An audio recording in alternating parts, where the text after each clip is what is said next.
programang ito ay rated SPG. Striktong patnubay at gabay ng magulang ang kailangan. Maaaring may masiselang tema, lengguwahe, karahasan, sexual, horror o droga na hindi angkop sa mga bata. Hawak na ni Doc Carlo si RJ. Alamin natin. Welcome back sa aking channel. Mga kaganapan sa abot kamay na pangarap. Napaka-intense nga ng mga kaganapan sa abot kamay na pangarap. Simula na ng paghahanap sa nawawalang si Doc Lyndon. At dahil busy at maraming ginagawa ang mga kaibigan ni Annalyn at lalong hindi po pwedeng magpasama si Annalyn kay Lynette dahil busy ito sa pag-aayos ng magiging kasal nila ni RJ, ay no choice si Annalyn kundi magpasama kay Doc Kim. Wala naman naging problema kay Doc Kim dahil gustong-gusto naman daw samahan ni Doc Kim si Annalyn. At isa pa ay hindi naman daw ito busy. Una nilang pinuntahan ang kondo na tinutuluyan ni Doc Lyndon. Wala silang Doc Lyndon na nakita. Ang sabi ng guard sa kanila ay alam nila na nasa Dubai si Doc Lyndon, kaya hindi nila ito masyadong hinahanap. Pero kinumpirma ni Annalyn sa guard na wala si Doc Lyndon sa Dubai at hindi ito nagpunta sa Dubai. Kaya pati ang gwardya ay nagtataka kung saan na kaya nagpunta si Doc Lyndon kung wala ito sa Dubai. Dahil sa curiosity nga nitong si Annalyn, tinanong ni Annalyn ang gwardya kung sino ang huling bumisita kay Doc Lyndon sa kondo. Napag-alaman ni Annalyn na si Zoe ang huling kausap ni Doc Lyndon, kaya agad-agad pinuntahan ni Annalyn si Zoe sa Apex para itanong kung ano ang huling pinag-usapan nilang dalawa ni Doc Lyndon. Pero bigo din si Annalyn na malaman kay Zoe kung nasaan na ba talaga si Doc Lyndon dahil hindi din inamin ni Zoe kay Annalyn ang totoo. Sinabi ni Annalyn na pupuntahan na lang niya si Doc Carlos para itanong. Baka sakali daw na may alam si Doc Carlos, pero napahawak si Zoe sa kamay ni Annalyn para pigilan ito. Kaya nagulat si Annalyn sa ginawa ni Zoe. Pinaliwanag ni Zoe na napakadelikado daw kung pupuntahan ni Annalyn si Doc Carlos dahil wala ito sa tamang pag-iisip. Kaya hindi din masasagot ni Doc Carlos kung ano man ang tanong na tatanungin ni Annalyn. Takot na nga si Zoe na malaman at mabunyag sa lahat ang pinakatago-tago niyang hindi talaga siya ang legitimate daughter nitong si RJ at sampid lang siya sa tanyag. Pero hindi nagpapigil si Annalyn. Nang malaman ni Doc Kim na may pupuntahan ulit si Annalyn, ay nagdesisyon ito na sumama ulit kay Annalyn. Nagpunta sila sa mental hospital. Tinanong ni Annalyn ang nurse na kilala niya sa mga kakaibang kinikilos ni Carlos sa mental hospital. Pero wala daw kakaibang kinikilos si Doc Carlos dahil napakahigpit daw ng namumuno sa mental hospital at hindi po pwede na makalabas at makapag-cellphone ang mga pasyente. Pinagmamasdan naman ni Doc Kim si Doc Carlos habang umaacting si Doc Carlos na parang isang baliw. May kakaibang napansin si Doc Kim sa lahat ng kinikilos nito, lalong-lalo na nung natapunan si Doc Carlos ng tubig ng isang nurse. Maging si Annalyn ay nabigla sa inugali ni Doc Carlos. Parang bumalik bigla sa normal si Doc Carlos sa ginawa nito. Pati si Doc Kim ay nabigla sa sigaw ni Doc Carlos. Kaya inaya na lang ni Annalyn si Doc Kim na umalis na lang. Dahil wala naman daw silang mapapala kay Doc Carlos.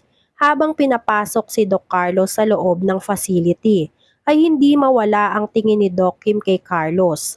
Maibang napapansin talaga si Doc Kim sa lahat ng kinikilos ni Doc Carlos. Samantala, napilitan na nga si Zoe na makipagtulungan sa tunay niyang ama na si Carlos. Tutal naman ay nakapagbigay na si Doc Carlos ng hint kay RJ, kaya hindi malabo na ibunyag na ng todo ni Doc Carlos sa lahat ng tao kung ano talaga ang buong pagkatao ni Zoe. Kaya hanggat maaari ay kailangan niyang maagapan kung ano man ang mga planong gagawin ni Doc Carlos. Inaya ni Zoe si RJ na kumain sa labas para maisagawa ni Doc Carlos ang plano nito kay RJ. Naunang dumating si Zoe sa restaurant kung saan niya inaya si RJ. Saka tinawagan ni Zoe si Doc Carlos para sabihin na pumapayag na siya at ngayon daw ay kasama na niya si RJ sa iisang restaurant. Sinabi ni Zoe kung saan silang restaurant nagpunta at agad namang pinuntahan ni Doc Carlos si Zoe. Hindi mapigilang maiyak ni Zoe dahil napilitan lang siya. Sundin ang plano ni Doc Carlos, alang-alang sa pagtago ng buong pagkatao ni Zoe. Tinuruan ni Doc Carlos si Zoe kung ano ang mga dapat nitong gawin. Nagsabi si Doc Carlos na magantay lang si Zoe ng go signal niya para umalis na si Zoe sa tabi ni RJ para magawa na ni Doc Carlos ang plano niya kay RJ. Kahit masakit kay Zoe ay wala siyang nagawa kundi sumunod kay Doc Carlos. Sa bahay nila Lynette, nagsukat ng gown si Lynette na gagamitin nito sa kasal nila ni RJ. Gandang-ganda sila nang makita ang suot ni Lynette. At dahil sa excitement ni Josa ay nakalimutan niya na bawal palang isend ang picture ni Lynette kay RJ na nakasuot ito ng gown. Dahil ang kasabihan nga daw ay hindi matutuloy ang kasal kung sakaling makita ng groom ang bride na suot ang gown nito. Napakamot ulo na lang si Josa sa nagawa niya dahil nakalimutan niya nga daw ang pamahiin pala na dapat sundin. Pero naisip din nila na baka hindi naman daw totoo ang mga pamahiin na yon sa panahon ngayon dahil iba na ang panahon ngayon kesa noon. Kaya pinagpatuloy na lang ulit nila Lynette kung ano man ang ginagawa nila. Habang nagsasaya sila, biglang nakaramdam ng kaba si Lynette. Hindi na naman malaman ni Lynette kung bakit bigla na lang tumibok ng malakas ang dibdib niya, kaya napahinto si Lynette. Samantala, dahil sa napansin ni Doc Kim sa kilos ni Doc Carlos nang dalawin nila ito ni Annalyn sa mental hospital, ay nagtanong-tanong si Doc Kim. Pinagtanungan ni Doc Kim si Doc Ray tungkol kay Carlos.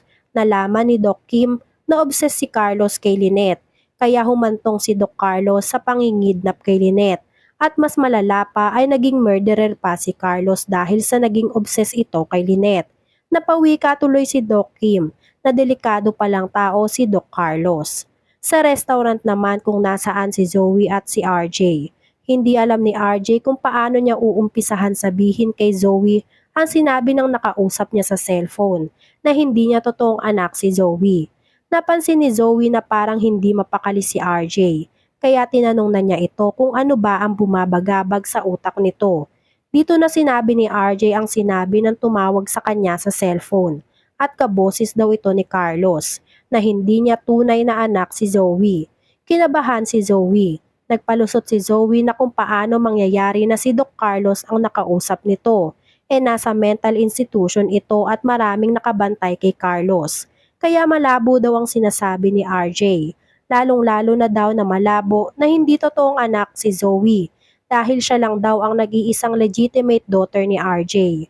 Habang nag-uusap ang dalawang peking mag-ama, nagbigay na ng signal si Zoe para gawin na ni Carlos ang pinaplano nito. Nagpaalam si Zoe na aalis na muna ito para gumamit ng CR. Ano kaya ang gagawin ni Carlos kay RJ? Hahayaan kaya talaga ni Zoe na mapahamak ang daddy niyang si RJ? Yan nga ang mga kaganapan at mga dapat nating abangan dito sa Abot Kamay na Pangarap. Kung gusto nyo pa ng mga gantong klaseng video ay mag-subscribe at i-like itong video na to. Maraming salamat po. I catch you!